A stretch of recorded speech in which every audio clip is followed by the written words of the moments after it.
Estamos hablando de una persona que miente mucho y se equivoca poco, en un país en que la mayoría de sus habitantes no están en Twitter o siguiendo atentamente la trayectoria de sus políticos. ¿Cuántas veces no se nos olvida a nosotros mismos algo que pasó o dijo alguien?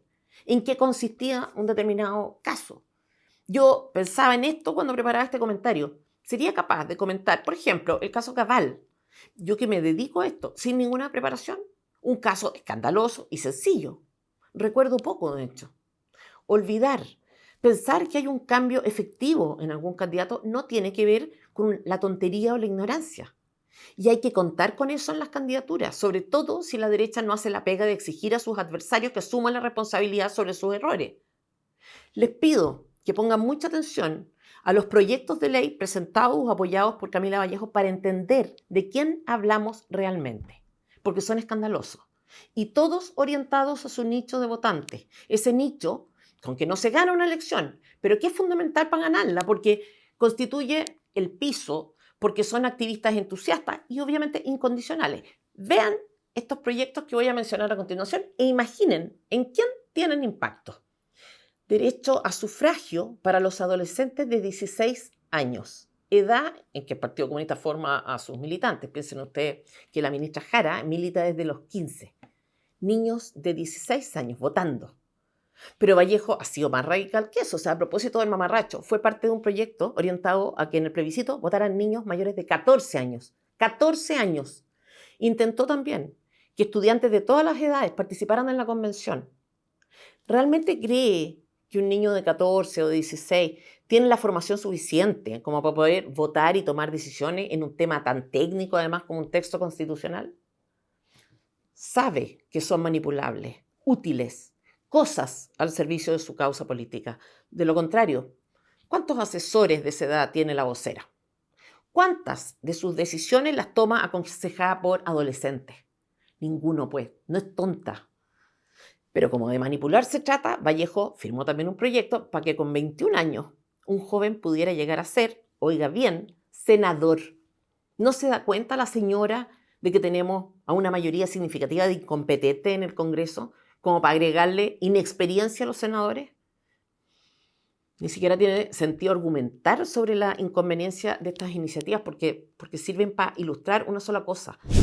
Nada la detiene, carece de escrúpulos. En materia de retiro, ¿podemos razonablemente creer que ella cambió de opinión y dimensionó el daño que causaba solo cuando llegó al gobierno? Los argumentos técnicos estuvieron siempre disponibles. De hecho, el propio Boric, siendo diputado, hizo presente el riesgo. Vean ustedes, el cambio de conducta Vallejo antes de ser gobierno. Nuestra bancada del día de hoy ratifica el apruebo al retiro del 10% de la AFP. Y ahora Vallejo ya en el poder. No podemos seguir con esto como una política pública. Los retiros son medidas contingentes desesperadas, no buenas políticas públicas. Los retiros vaciaban las cuentas de ahorro, pero eran útiles para convencer a los chilenos de que su modelo de propiedad y administración estatal de los ahorros era mejor. El objetivo era político y el empobrecimiento de los trabajadores, el daño colateral que estuvo dispuesta a pagar. Todo vale. El fin justifica los medios. ¿Cuántas medidas para destruir el modelo económico durante la pandemia impulsó Vallejo mientras era diputada de oposición? ¿Cuántas iniciativas imposibles de concretar impulsó a sabiendas de lo que hacía? Algunos ejemplos. Suspender los despidos por fuerza mayor en medio de la crisis. Genial, ¿o no? Se prohibía funcionar a las empresas, pero también se les impedía despedir. ¿Ignoraba los efectos que podían tener estas ideas? ¿Realmente creía que el maná caería del cielo? ¿Es tonta? No, no es tonta. Sabía. Pero los comunistas creen que el poder productivo debe estar en manos del Estado o de aquellos que el poder político los habilite para ellos, como en China. Y para esos efectos, la quiebra, la nacionalización, expropiación, es útil. En esta línea va su idea de declarar el litio de interés nacional o la idea original del mismo proyecto que apuntaba a nacionalizar Sokimich, una empresa privada. ¿Qué mejor que el Estado empresario? Poder económico que llega a sus manos sobre la base de un discurso mentiroso. También quiso suspender el cobro de aranceles y matrículas durante la pandemia. En alguna parte de su conciencia podía creer ella que una institución de educación sobreviviría así o algo así? No es tonta, sabía que no, sabe que no. Pero en PEI no hay engaño cuando se trata de ganar simpatía con vistas a una elección. Y sabe también que cuanto más frágil y debilitada está la educación, más espacio de control tiene el Estado. También estuvo por fijar precios y garantizar gratuidad de algunos productos y servicios en estado de catástrofe. Obviamente, también sabe lo que eso implica, que algunos trabajen gratis como mínimo. ¿Lo hizo ella? ¿Renunció a su remuneración? ¿Cuántos podían darse ese lujo? No importa. Si la idea no prosperaba, ganaba a costa de su populismo fácil.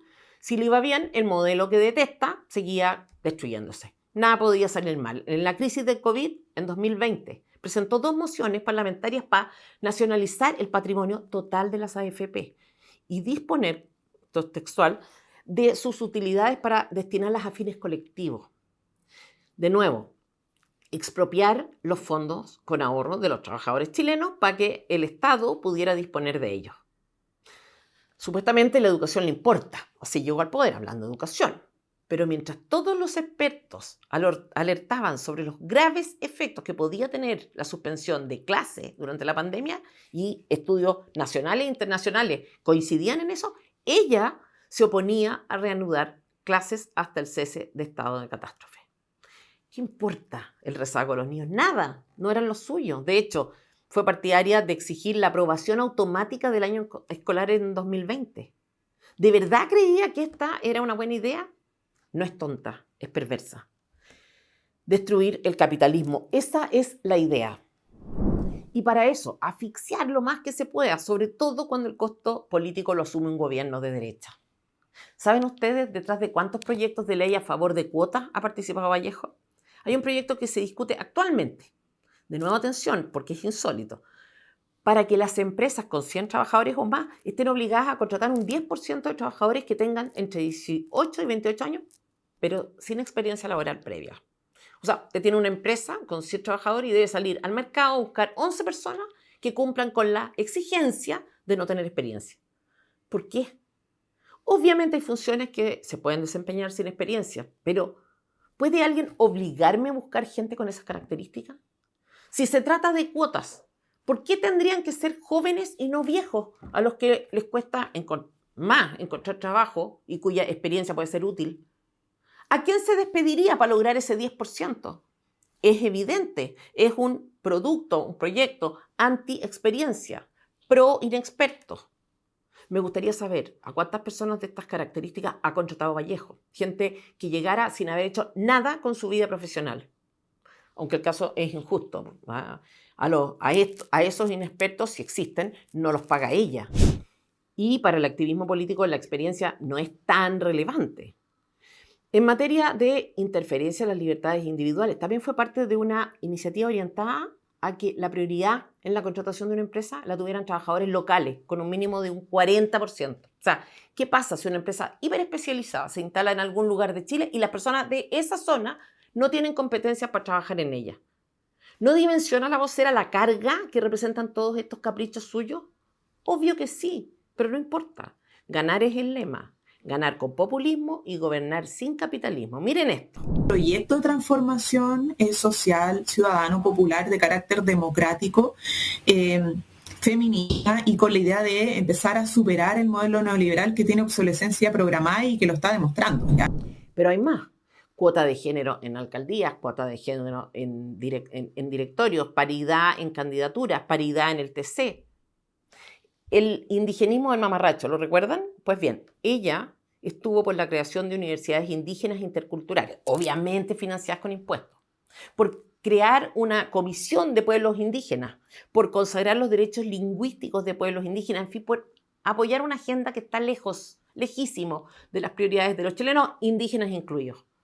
Estamos hablando del nicho, del núcleo duro de fanáticos que necesita para ganar. Aborto libre, por supuesto, no respeta nada ni a nadie, utiliza a los hijos ajenos en favor de su causa política. Esperar que respete la vida del niño que está por nacer sería una ingenuidad. Y siendo coherente con la obsesión sexual de la feminista, partidaria del adoctrinamiento a través de normas de educación sexual y de género obligatorias, como es de esperar. Respeto a veganos y vegetarianos en la Junji. ¿Alguna inquietud sobre los efectos que este tipo de alimentación pudiera causar en la salud de los niños? No importa. No le importa. En coherencia con el odio del PC a los ricos, con la envidia que inspira esa ideología, estuvo a favor del impuesto al patrimonio y oiga esto, de fijar un monto máximo de herencia. Atención, porque acá lo que sobrepasa el monto máximo, ¿sabe a dónde va? Al Estado. Entonces los padres deben tener límite en lo que dejan de herencia a sus hijos. Los políticos para cobrar impuestos, en cambio, no tienen techo. Como gozó siempre de seguridad especial, estuvo a favor de la restricción en la tenencia de armas. Eso al mismo tiempo que impulsaba y avalaba la violencia. Desde la cómoda posición de parlamentaria quiso exigir que las policías no contaran con armas no letales en las manifestaciones. Cuando leí esto pensé que se trataba de un error, pero no. No es que quisiera prohibir armas letales, quería prohibir también las no letales, incluía carabinas lanzagases. O sea, Carabineros debía salir a la calle, garantizar el orden público, pero con megáfono, supongo. ¿Qué clase de moral tiene una persona que pone en riesgo la vida de otras personas exponiéndolas a salir a la calle con el deber de garantizar el orden y la seguridad pública sin herramientas suficientes? Daño colateral, uno más, no importa. Sabía lo que pasaba, pero el poder bien vale unos muertos. Esta es una parte de la historia de Camila Vallejo, pero hay que decirlo, se trata de una noticia en desarrollo, porque si uno analiza lo que hace y dice hoy, es perfecto para ganar una campaña presidencial. Parece militante de Republicanos o de la UDI, porque sabe perfectamente qué hacer o qué decir para ganar. Atención con ella, es peligrosa.